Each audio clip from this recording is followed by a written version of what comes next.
Tanawa, trabaho si Ryan na sa buntod oh. Pakyaw na ko ani ba 15 mil daw. 15 mil ni.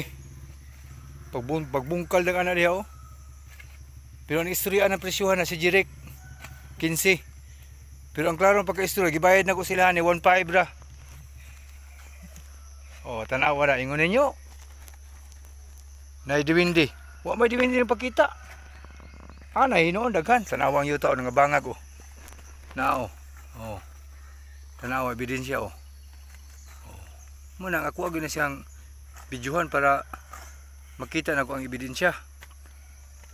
Oh, na ebidensya ba nga akong pakita sa inyo ba? Mao gyud na sulod ang buntura diha. Kailangan mo na ko nga mapatag na siya kay na ako'y plano.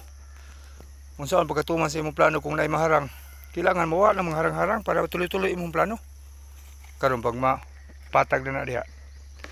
Hinahinay na ko tuman ng mga plano ko sa mga plano diha makita ra yun ang kahuman na. Di pa na ako na ma-studio kung sa akong plano diha basta kay mahibal-an yun ako kung sa butang diha nga plano.